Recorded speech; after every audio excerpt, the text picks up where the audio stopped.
परिहन्ताडं णमो सेद्धाडं णमो आयरीयाडं णमो वज्झायाडं णमो लोये सविसाहुडम्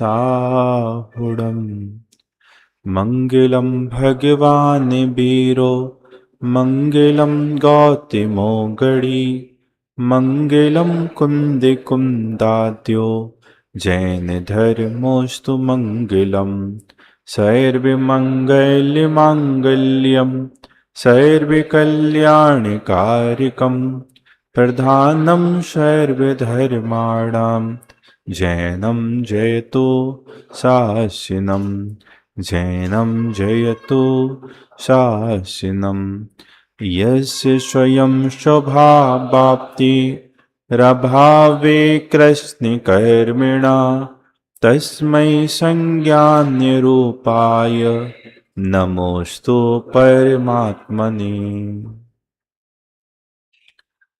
आचार्य पूज्यपाद विरचित इष्टोपदेश ग्रंथ के आधार से हमारा स्वाध्याय चल रहा है।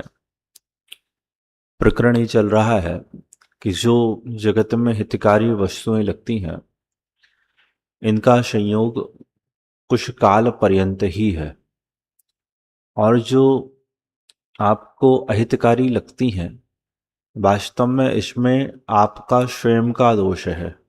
कोई अन्य आपका नाश करने वाला या कोई आपको अन्य कष्ट देने वाला नहीं है। तब जाकर शिष्य ने एक प्रश्न पूछा कि हे आचार्य, पर वस्तुओं से राग अथवा द्वेष करने से क्या होता है? तो उसके उत्तर में 11वें श्लोक में ये कहा कि पर पदार्थों से राग और द्वेष करने से संसार होता है। और कल हमने इस श्लोक के आधार से जो विशेष चर्चा की थी कि अज्ञान के कारण राग और द्वेष होते हैं। तो एक्चुअल में राग द्वेष का कारण अज्ञान कैसे है? क्या अज्ञान के अभाव में राग द्वेष होते हैं? और यदि होते हैं तो वह कैसे होते हैं? अज्ञान के सद्भाव के राग द्वेष और अज्ञान के अभाव के राग द्वेष में क्या फर्क पड़ता है? ये चर्चा कल हमने बड़े विस्तार के साथ की थी। आज और आगे की चर्चा को गति देते हुए इस 11वें श्लोक का पुनः पाठ कर रहे हैं। राग द्वेष द्वयी दीर्घा नेत्राकर्षण कर्मिणा अज्ञाना शुचिरं जीवा संसाराब्धौ भ्रमत्यसौ। पढ़िए।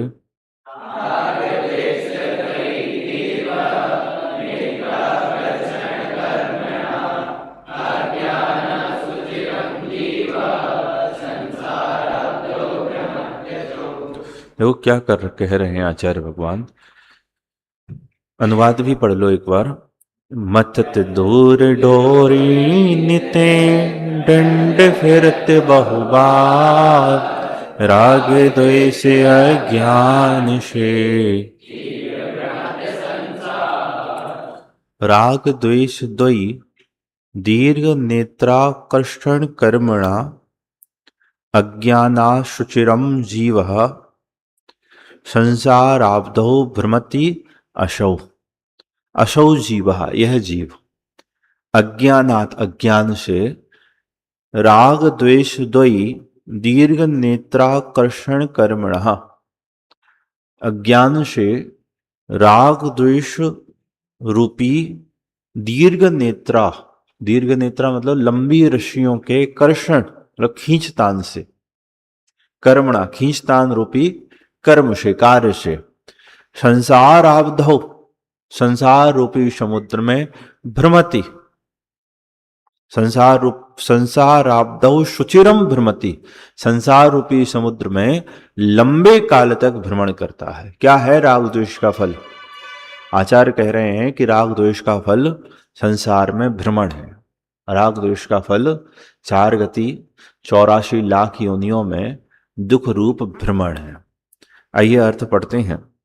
यह जीव अज्ञान से राग द्वेष रूपी दो लंबी डोरियों की खींचतानी से संसार रूपी समुद्र में बहुत काल तक घूमता रहता है, परिवर्तन करता रहता है। हमने एक बात कल कही थी, इस पर बहुत विस्तार से चर्चा भी की थी कि राग द्वेष अज्ञान से होते हैं। यदि पर पदार्थों का स्वरूप सम्यक ज्ञान में स्पष्ट हो जाए कि कोई भी पर वस्तु ना अच्छी है ना बुरी है, ना हितकारी है ना अहितकारी है, ना इष्ट है ना अनिष्ट है, ना लाभकारी है ना ही हानिकारक है, जब सम्यक ज्ञान में ऐसा स्वरूप स्पष्ट हो जाए तो राग द्वेष नहीं होते। मिथ्या ज्ञान के होने पर यह पर पदार्थ इष्टानिष्ट लगते हैं तो उनमें राग द्वेष खड़े होते हैं, और राग द्वेष का फल क्या है कि संसार है। कल जो चर्चा की थी आपके ख्याल में है कि मिथ्या ज्ञान के अभाव में भी राग द्वेष क्यों होते हैं? क्या राग द्वेष होते हैं?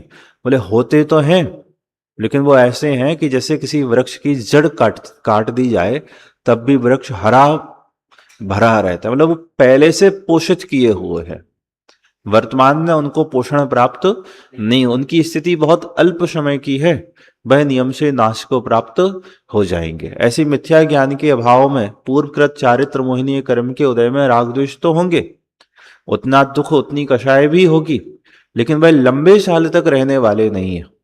उसके प्रति ज्ञानियों के इष्ट बुद्धि नहीं है, उसके प्रति अनिष्ट बुद्धि नहीं है, उसको लाभकारी नहीं मानते, उसको वह हानिकारक ही मानते, उसके अभाव का दिन रात प्रयत्न करते हैं। ये चर्चा हमने बहुत अच्छी की थी कल। देखिए विशदार्थ पढ़ते हैं। द्रव्य क्षेत्र काल भव भाव रूप पंच परावर्तन रूप संसार। संसार कैसा है? पंच परावर्तन रूप संसार। पंच परावर्तन कौन कहलाते हैं? द्रव्य परावर्तन, क्षेत्र परावर्तन, पूरा बोलो पूरा बोलो, द्रव्य परावर्तन, क्षेत्र परावर्तन, फिर से बोलिए।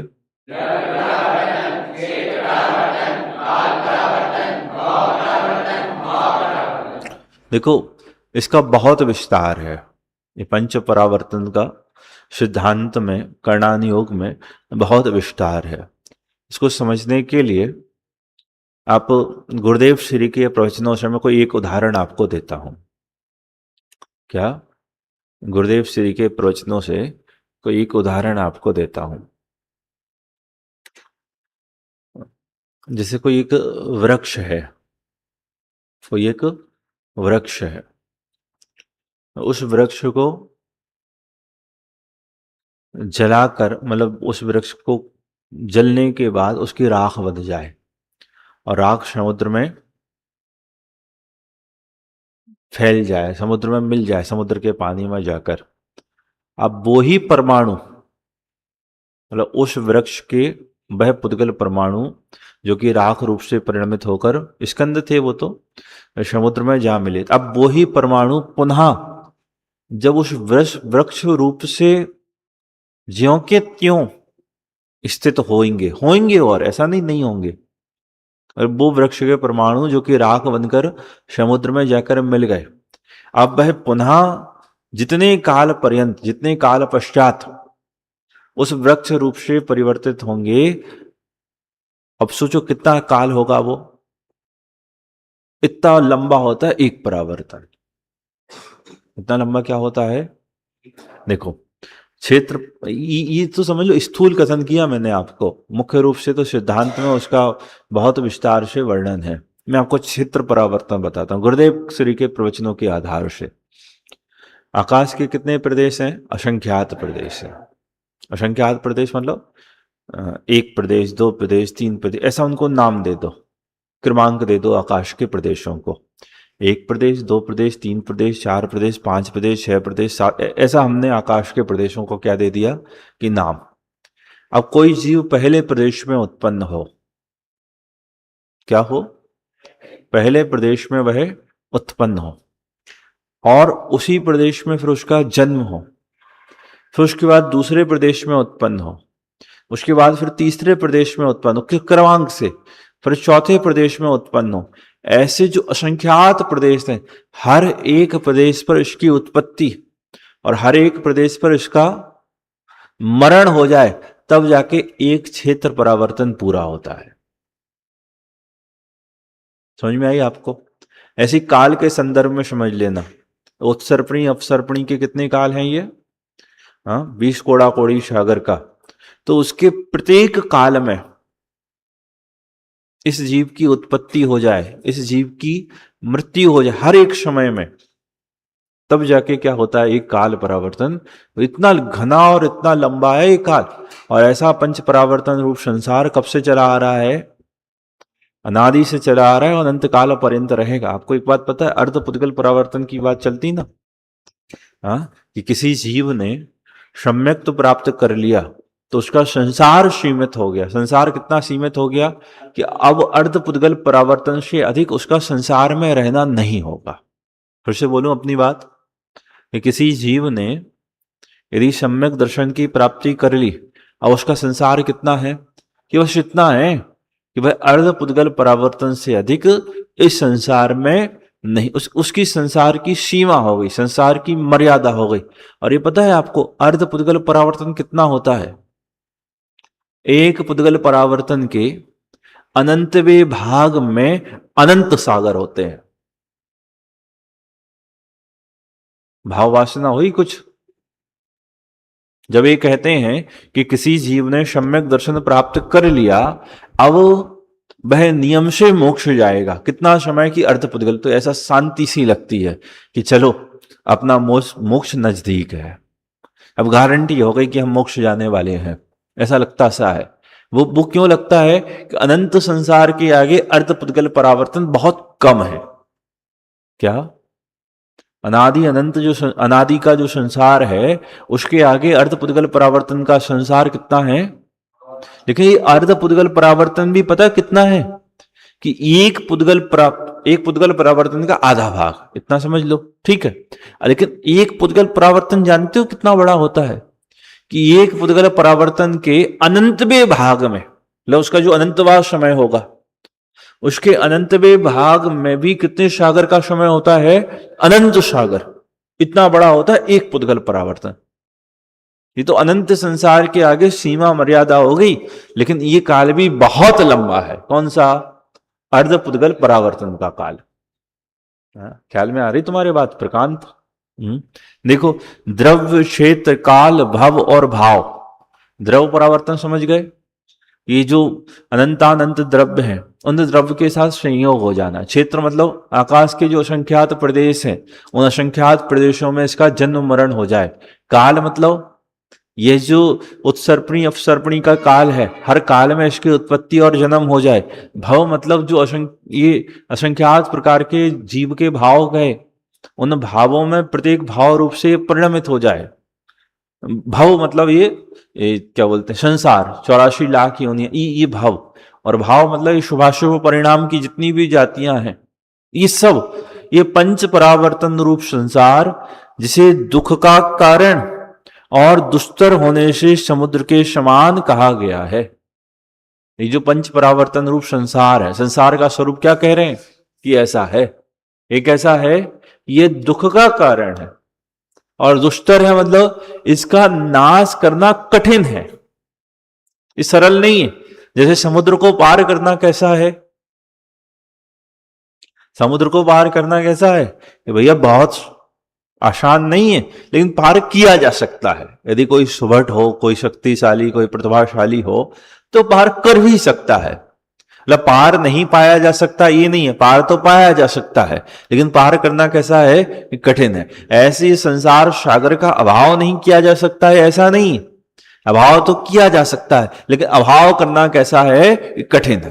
तो द्रव्य, क्षेत्र, काल, भाव और भव, द्रव्य, क्षेत्र, काल, भव और भाव रूप ये जो पंच परावर्तन रूप संसार है, कैसा है कि जिसे दुख का कारण, ये दुख को उत्पन्न करने वाला, आकुलता का कारण है। और कैसा है कि दुस्तर होने से समुद्र के समान कहा जाता है। उसमें अज्ञान से, इस संसार सागर में अज्ञान से, शरीर आदिकों में आत्मभ्रांति से, आत्मभ्रांति सम रोग नहीं, सदगुरु दे सुजान, क्या है आत्मभ्रांति? आत्मभ्रांति मतलब जानते हो क्या? अपने को भूलना, इसका नाम है आत्मभ्रांति।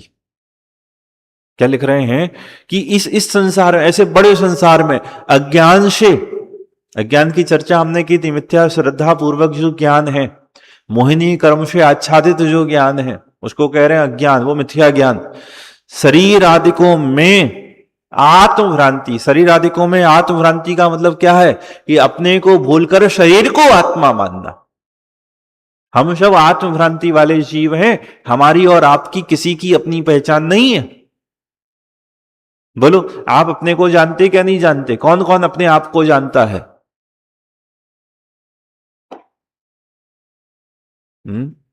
अनमोल कहां गए? अच्छा, तुम नीचे ही बैठने लगे। और कहाँ है तुम्हारी कक्षा के 2 4 6? एक कौन नहीं है? फाल्गुन भाई, यहां बैठा करो, उधर क्या काम है तुम्हारा?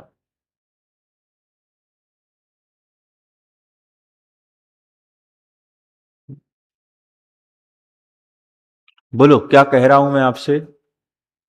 आप सब अपने आप को जानते हो क्या नहीं जानते हो? देवांश तो जानता है, अपने को जानते हो क्या नहीं? नहीं जानते? भाई तुम अपने आप को नहीं जानते? जैसे कोई शराब का नशे में हो ना, है तो बहुत गरीब, लेकिन अपने आप को क्या कहता है? मैं राजा हूं। तो ऐसी स्थिति आपकी भी है क्या? बोले हाँ ऐसी ही है, बल्कि इससे भी बदतर है। इसलिए तो कहा था मोह रूपी महामदरा। आत्मभ्रांति, आत्मभ्रांति समझ में आ रहा, मतलब अपने को भूल जाना। तो हम और आप अपने को भूले हुए हैं? बोले हाँ। क्या मानते हो आप अपने आप को? जरा विचार तो करो। क्या मानते हो आप अपने आप को? असमान जातीय द्रव पर्याय रूपी जो मानव देह है, यही तो मैं हूं। इसके संयोगी जो पर पदार्थ हैं, यही तो मेरे हैं। इसके अलावा मैं और कुछ हूं क्या? इसके अलावा कुछ और मेरा है क्या? इसका नाम है आत्मभ्रांति।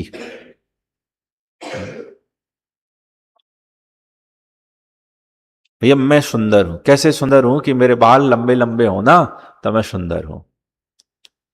इसका नाम है आत्मभ्रांति। पहली बात तो तुम्हारे बाल नहीं है, और बालों की सुंदरता से तुम्हारी सुंदरता नहीं है। बालों की सुंदरता से किसकी सुंदरता है? कि देह की सुंदरता हो सकती है, लेकिन मेरी सुंदरता तो किससे है? कि ज्ञान से है, दर्शन से है, सुख से है, वीर से, ये है मेरा वैभव। पीछे शिखरजी वाले विद्यार्थी, तुम्हारे समझ में आ रहा है? आत्मभ्रांति मतलब अपने को भूलना, भ्रांति मतलब भ्रम, भ्रम मतलब भूलना, आत्मा का भ्रम होना। थोड़ा सा शाब्दिक अर्थ भी है भ्रम और भूलने में। जैसे समझ लो, ये डस्टर है, इसको रखकर मैं भूल गया, इसका नाम है तो है भूलना। और भ्रांति मतलब डस्टर को मैंने क्या मान लिया? चौक मान लिया, ये भ्रांति है। हम आत्म भ्रांति वाले हैं क्योंकि हमें आत्मा की भूल हो गई। ऐसा लगाओ ना, आत्मा को भूलकर आत्म भ्रांति हो रही है हमारे। हम भूल चुके हैं कि मैं कौन हूं, और भ्रम से अपने आप को जो चाहे जैसा चाहे मान रहे हैं। बताओ मुझे, नए नए विद्यार्थी बताओ कि आपको आत्मा की भ्रांति किस किस प्रकार से लगी हुई है? जरा प्रैक्टिकल करके बताओ। आपको आत्मा की भ्रांति, अपने को तो भूले हुए हो। क्या अपने आप को ज्ञान स्वरूप आत्मा जानते हो? नहीं जानते हो। क्या अपने को आनंद स्वरूप आत्मा जानते हो? अरे अपने को आत्मा जानते हो क्या नहीं जानते हो? क्या आत्मा ही नहीं, मतलब हम अपने आप को भूले हैं। हाँ, ये तो हुई भूल। और आत्म भूल से क्या हुई? आत्मभ्रांति। हम अपने को बोलकर किसी और को अपना मानने लग गए। क्या क्या क्या भ्रांति हो रही है हमको बताओ जरा। हाँ बोलो। हाँ भैया, मेरा जन्म हुआ है, ये आत्मा की भ्रांति है। आत्मा का जन्म नहीं होता। वेरी गुड, बैठो और बताओ, थोड़ा जल्दी जल्दी बोलना। हाँ, ये मेरी आयु कितनी है? कि 80 वर्ष, 80 वर्ष बाद मैं चला जाऊंगा। ये आत्मभ्रांति है, आत्मा का नाश नहीं होता। और बोलो। क्या? रोग? हाँ, देह के अस्वस्थ होने पर अपने को अस्वस्थ मानना। और बताओ। हाँ, तुम ही ना ठेका ले लिया अकेला। पूरी कक्षा का। हाँ, देही के श्रृंगार से अपने आप को सुंदर मानना। हाँ, और बोलो।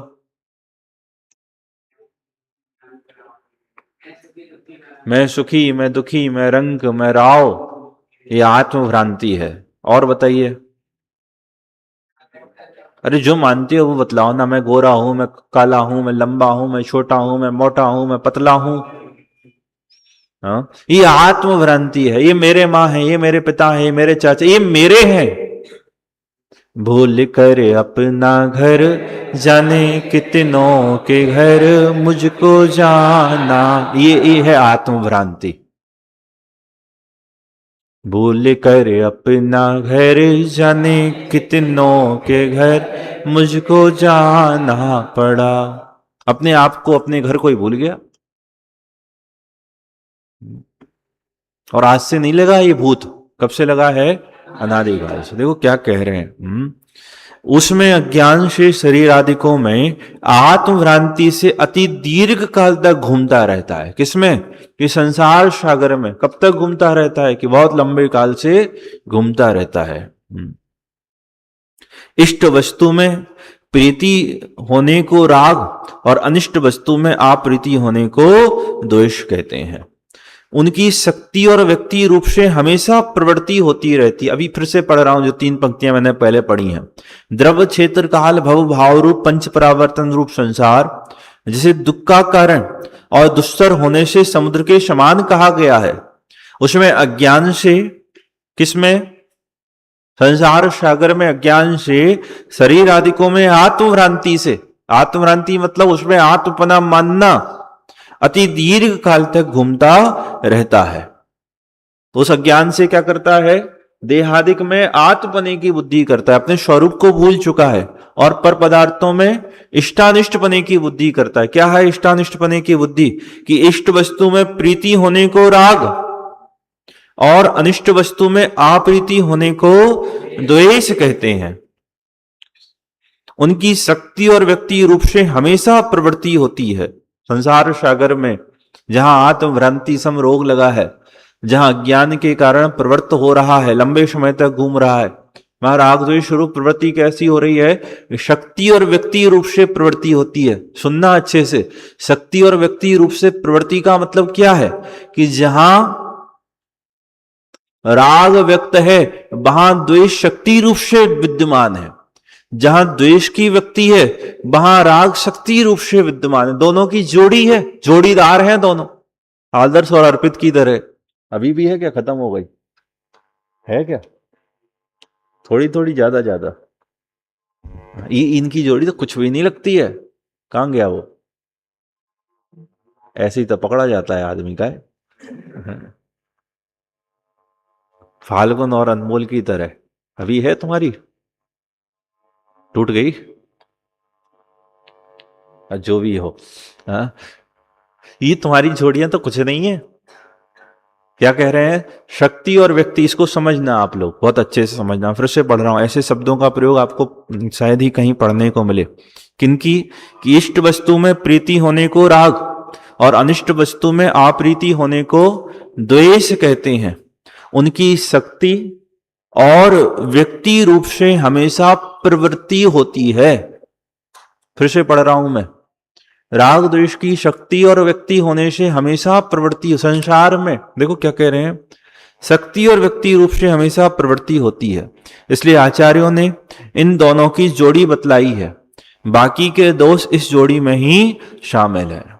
राग द्वेष की हमेशा प्रवृत्ति होती है। अच्छा, राग होगा तो द्वेष होगा क्या? नहीं होगा। द्वेष होगा तो राग होगा क्या? नहीं होगा। हाँ, फिर से पूछ लूं, राग होगा तो द्वेष होगा क्या? नहीं होगा। और द्वेष होगा तो राग होगा क्या? नहीं होगा। नियम से। भाई मुझे आप अच्छे लगते हो तो क्या मुझे आप बुरे लगते हो क्या? ऐसा अर्थ नहीं है इसका। इसका अर्थ ऐसा नहीं है ना। इसका अर्थ यह है कि जिसके पर पदार्थों के इष्ट बुद्धि रूप राग पाया जाता है, उसके नियम से पर पदार्थों के अनिष्ट बुद्धि रूप द्वेष भी निश्चित तौर पर विद्यमान है। भले व्यक्त ना हो, क्या ना हो, भले उसको वह द्वेष व्यक्त ना हो, क्योंकि क्रोध मान माया लोभ कषाय है ना। थोड़ा सा और इसको सिद्धांत से विचार करना हो तो द्वेष का भाव तो क्रोध मान माया लोभ कषाय हैं, तो क्रोध और मान दो स्वरूप कषाय हैं, और माया और लोभ ये राग रूप कषाय हैं। तो लोभ का राग का भाव तो अंत में जाके होता है, सबसे अंत में। कौन से गुण स्थान में? 10वें गुण स्थान के अंत में जाकर उस सूक्ष्म लोभ का नाश होता है। लेकिन क्रमशः यदि आप स्थूल तरीके उस पर विचार करो तो राग द्वेष की भले प्रवृत्ति ना दिखती हो, लेकिन राग द्वेष नियम से विद्यमान रहते हैं। इसको मैं और थोड़ा विस्तार देता हूं। गुरुदेव अपने व्याख्यान में एक बात कहते थे कि जिसको विश्व की एक वस्तु के प्रति राग है, उसे विश्व की अनंत वस्तुओं के प्रति राग है, ये कहते थे वो। और यहां ये कह रहे हैं कि जिसको विश्व की किसी भी वस्तु के प्रति राग है, उसे निश्चित तौर पर विश्व की किसी भी वस्तु के प्रति द्वेष भी होगा। किसी भी नहीं, जिसको अनेक वस्तुओं के प्रति राग होता है, उसे निश्चित तौर पर अनेकानेक वस्तुओं के प्रति द्वेष होता है। कैसे? आपने तो कह दिया। पहले तो शक्ति और व्यक्ति का अर्थ समझना, भाव समझना। राग का प्रकट होना, इसका नाम व्यक्ति, और उसी समय द्वेष का अप्रकट होना, इसका नाम शक्ति।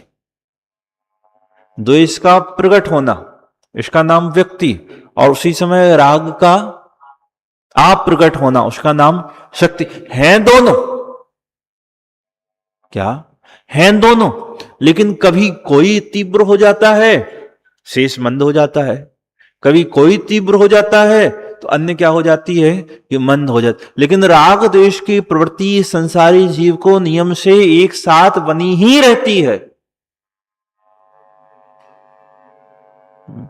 बच्चों वाली कक्षा के हिसाब से समझाएं आपको। जैसे नहीं भैया हम किसी से राग ही करते हैं, द्वेष तो किसी से करते ही नहीं है, हम तो सबको भला ही मानते हैं, हमारी दृष्टि में कोई बुरा है ही नहीं। अच्छा, आप किसको भला मानते हैं? आप किसको भला मानते हैं? भाई हमारे जो मित्र हैं, हमारे जो माता पिता हैं, हमारे जो चाचा ताऊ हैं, जो हमारा हित करते हैं, हम उनको क्या मानते हैं? कि भला मान। और अहित करते हैं उनको, उनके प्रति साम्य भाव है। साम्य भाव का ऐसा स्वरूप होता ही नहीं है। क्या कहा बेटा? हमारे जो चाचा ताऊ हैं, मामा नाना चाचा हैं, हम उनको भला मानते हैं, मतलब जो हमारा अच्छा करते हैं हम उनको अपना हितकारी, उनके प्रति इष्ट मानते हैं, उनको राग करने लायक मानते हैं। लेकिन जो हमारा बुरा करते हैं हम उनके प्रति साम्य रखते हैं। क्या धारण करते हैं? साम्य का ऐसा स्वरूप होता ही नहीं है। साम्य का स्वरूप तो राग और द्वेष के अभाव में होता है। राग हो और द्वेष ना हो, ऐसा साम्य का समता का स्वरूप नहीं है। समता किसका नाम है? राग और द्वेष के प्रति इष्टानिष्ट वस्तुओं के प्रति उपेक्षा, वो वीतरागी समता, वो है वास्तविक समता। अभी जो मैंने एक बात कही, किस किस के पकड़ में आई है? जो अभी जस्ट एक बात कही, इतनी छोटी सी तो बात कही है, भैया मैं इसको तो हितकारी मानता हूं गौरव को, क्योंकि ये मेरी बात मानता है, और मैं आदिश को तो अपना अहितकारी मानता हूं क्योंकि ये मेरा बात नहीं मानता, क्योंकि मैं रागी दोषी हूं।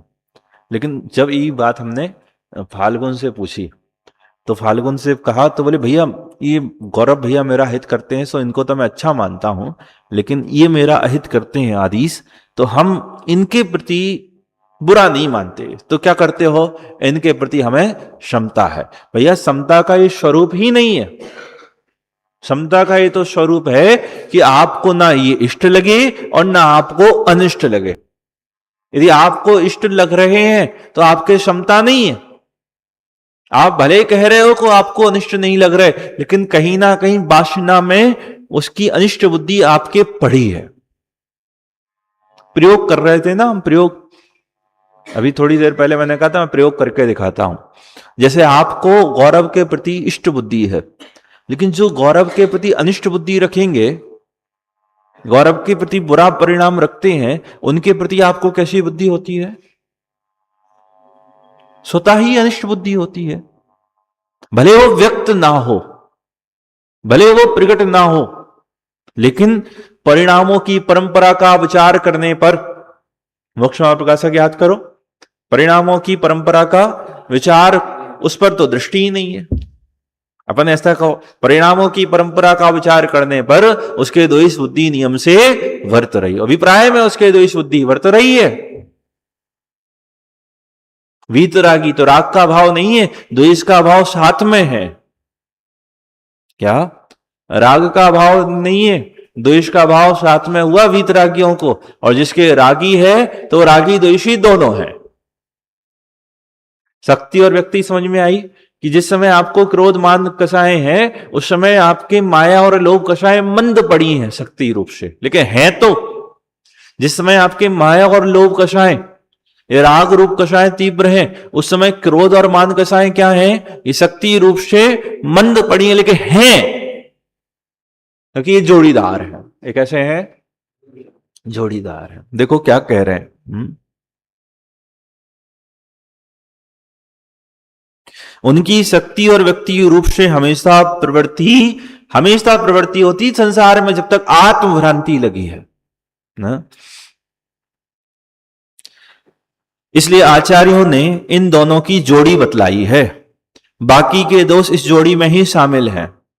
राग द्वेष कहने पर सर्व प्रकार के सांसारिक दोष शामिल समझना।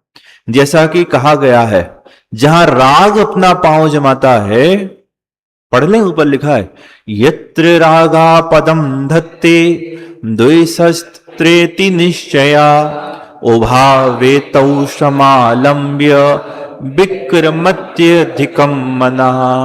जहां राग अपना पांव जमाता है, वहां द्वेष अवश्य होता है या हो जाता है, यह निश्चय है। इन दोनों के आलम्बन से मन अधिक चंचल हो उठता है।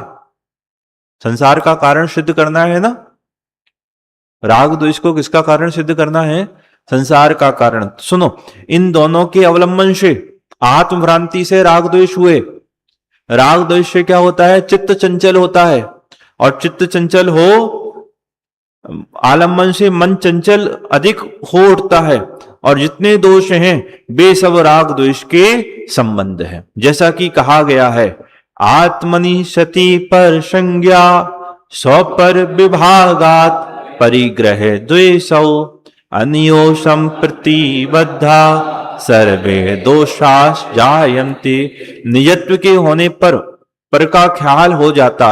ये निजत्व का मतलब, ये आत्मा को जानना मतलब निजत्व नहीं है, पर वस्तुओं को अपना मानना, उसका नाम निजत्व है। इस श्लोक में निजत्व के होने पर का ख्याल हो जाता है, और जहां निज पर का विभाग हुआ कि ये मेरा है और ये तुम्हारा है, जिनमें का विभाग हुआ, वहां निज में राग रूप और पर में द्वेष रूप भाव हो ही जाते हैं। बस इन दोनों के होने से अन्य समस्त दोष भी पैदा होने लग जाते हैं। अब सब इन्हीं में सम्मिलित हैं, बचा क्या है? राग द्वेष कहने पर संसार के समस्त दोष, जितनी भी विभाव परिणति हैं, जितना भी कसाय परिणाम है, वो सब इसमें ही शामिल है। इससे अलग, इससे इतर कुछ नहीं होता। कारण कि वे सब इन दोनों के ही आश्रित हैं। वहां राग द्वेष की जोड़ी तो हुई मंथानी के डंडे को घुमाने वाली रस्सी के फांसा के समान। ये कहा था ना, तो राग द्वेष की लंबी रस्सी चलती रहती है, जिसमें यह जीव घूमता रहता है। तो राग द्वेष तो ही मथानी की दो लंबी रस्सी। वह राग द्वेष की जोड़ी तो हुई मथानी के डंडे की घुमाने वाली रस्सी के फांसा के समान, और उसका घूमना कहलाया जीव का रागादि रूप परिणमन। रस्सियों का घूमना क्या है? राग द्वेष रूप परिणमन। अच्छा, जीव कौन है इसमें? वो डंडा। सो जैसे लोक में यह बात प्रसिद्ध है कि नेतरी के खींचा तानी से जैसे मंथराचल पर्वत को समुद्र में बहुत काल तक, ऐसा वैदिक साहित्य में चलता है। अभी आप में से एक प्रश्न पूछा ना यहां से, वेद में क्या माना जाए, वेदांत क्या मानते हैं? तो किसी ने उत्तर दिया सर्वथा एकांत, और उत्तर प्रश्नकर्ता ने भी यह कहा कि उत्तर ठीक है। भाई सर्वथा एकांत तो सभी मानते हैं, वेदांत भी मानते हैं, सांख्य भी मानते हैं, बौद्ध भी मानते हैं। सर्वथा एकांत में क्या, जैसे बौद्ध क्या मानते हैं? सर्वथा क्षणिक एकांत। सांख्य का तुमने बोले ही था, सर्वथा नित्य एकांत। तो ऐसे ही वेदांत भी सर्वथा अद्वैत एकांत, अद्वैत एकांत मानते हैं ना। अब देख लेना क्या मानते हैं वेद। सर्वथा एकांती तो जैनों के अलावा सब हैं, लेकिन उसमें भी कौन से, जैसे किसी ने सूंड को ही हाथी माना तो ये सूंड एकांती हो गए, किसी ने पैर को ही हाथी माना तो ये पैर एकांती हो गए। ऐसे ही जिसने नित्य को एकांत माना सो नित्य एकांती हो गए, जिसने अनित्य का एकांत माना वो अनित्य एकांती हो गए, ऐसा लेना उसको। चलिए, नहीं तो प्रश्न में ही उत्तर था, प्रश्न ही उत्तर था। चलिए देखो, जैसे लोक में यह बात प्रसिद्ध है कि ने तरीके खींचा तानी से जैसे मंथराचल पर्वत को समुद्र में बहुत काल तक भ्रमण करना पड़ा, उसी तरह सपर विवेक ज्ञान ना होने से इन लोक में कोई कहावत होगी कि जैसे समुद्र मंथन के काल में वो मेरू पर्वत से समुद्र को मथा गया था। किसको मथा गया था? मेरू पर्वत, वो समुद्र को मेरू पर्वत की मथानी से मथा गया था। तो ऐसा लोक में कहावत। ऐसे ही इस संसार समुद्र में राग द्वेष रूपी रस्सियों से आप मथे जा रहे हो, मतलब आप मथे नहीं जा रहे हो, आप वो मेरू दंड की तरह हो जो कि क्या हो रहे हो, घूम रहे हो। उसी तरह सपर विवेक ज्ञान ना होने से राग आदि परिणामों के द्वारा जीवात्मा अथवा कारण में कार्य का उपचार करने से, इसको भी समझना क्या कहा। सपर का भेद विज्ञान मतलब अज्ञान, मिथ्या ज्ञान, मिथ्या दर्शन के ना होने पर रागादि परिणामों के द्वारा, तो रागादि परिणाम इस संसार का कारण है, ये कारण में कार्य का उपचार किया। क्यों? राग द्वेष एक कर्मबंध का कारण है और कर्मबंध से यह जीव संसार में घूमता है। निमित्त तरीके संसार का कारण किसको कहते हैं? कर्मों को कहते हैं। और कर्म का कारण कौन है? राग द्वेष परिणाम। तो राग द्वेष परिणाम हुए कारण और कर्म हुए कार्य और कर्म के कारण संसार। फिर से राग द्वेष परिणाम कारण, कर्म उसका कार्य और राग द्वेष के कारण संसार। तो संसार का कारण किसे कह दिया? राग द्वेष को। क्यों? क्योंकि यह संसार के कारण का कारण है। संसार का कारण कर्म बंधन और कर्म बंध का कारण कौन? ये राग द्वेष। तो राग द्वेष कारण के कारण है। तो कार्य में कारण का उपचार करके, कार्य क्या? कर्म बंधन, जो कि राग द्वेष का कार्य है। तो राग द्वेष को ही क्या कह दिया? कारण कह दिया। देखो, सपर विवेक ज्ञान ना होने से रागादि परिणामों के द्वारा जीवात्मा अथवा कारण में कार्य का उपचार करने से रागादि परिणाम जनित कर्म बंधन के द्वारा बंधा हुआ संसारी जीव अनादि काल से संसार में घूम रहा है। घूमा था और घूमता कौन? जब तक सपर का भेद विज्ञान होकर राग द्वेष का भाव नहीं हो जाएगा तब तक घूमता रहेगा। मतलब यह है कि राग आदि परिणाम रूप भाव कर्मों से द्रव्य कर्मों का बंधन होता है। ऐसा हमेशा से चला आ रहा है और हमेशा चलता रहेगा। तो देखो आगे क्या लिखा, संभव है कि किसी जीव के यह रुक भी जाए, कोई प्रयास करे, पुरुषार्थ करे, ऐसा समझ लो चैन को तोड़ भी सकता है। जैसा कि कहा गया है, जो ऊपर श्लोक गाथाएं लिखी हैं पंचाशरी की, उनका अर्थ अपन पढ़ लेते हैं। जो संसार में रहने वाला जीव है उसका परिणाम राग द्वेष आदि रूप परिणमन होता है। उस परिणाम से कर्म बनते हैं। बंधे हुए कर्मों के उदय होने से मनुष्य आदि गतियों में गमन होता है। ये चैन चल रही है। जीव राग द्वेष परिणाम करता है, राग द्वेष से कर्म बनते हैं, कर्म के उदय में संसार में ये मनुष्य आदि गति मिलती है। और देखो आगे, मनुष्य आदि गति प्राप्त होने को शरीर आदि का जन्म होता है। शरीर होने से इंद्रियों की रचना होती है और इंद्रियों से विषयों का ग्रहण होता है। उससे फिर राग द्वेष होने लग जाते हैं। राग द्वेष हुए, कर्म का बंधन हुआ, कर्म का उदय आया, मनुष्य आदि गति मिली, मनुष्य आदि गति में शरीर मिला, शरीर के साथ इंद्रियां मिली, इंद्रियों से विषयों का ग्रहण हुआ, यह विषयों में फिर राग द्वेष करता है, फिर कर्म बंधन होता है। ये चैन चलती रहती है। उससे फिर राग और द्वेष होने लग जाते हैं। इस प्रकार जीव का संसार रूपी चक्रवाल में भव परिणमन होता रहता है। चक्रवात लिखना होगा। चक्रवात देखा ऐसा भयंकर वाला, ऐसा जिनेन्द्र देव ने कहा है। जो अनादिकाल से होते हुए अनंत काल तक होता रहेगा। कब तक होता रहेगा? हाँ, किन्हीं भव्य जीवों के उसका अंत भी हो जाता है। तो राग द्वेष का फल ऐसा यह संसार है। अज्ञान से यह जीव राग द्वेष करता है और उसके फल में यह जीव इस चतुर्गति और पंच परावर्तन रूप संसार में मेरुदंड की तरह घूमता रहता है, घूमता रहता है और घूमता रहता है। विशेष चर्चा फिर हम आगे करेंगे, अभी विराम लेते हैं।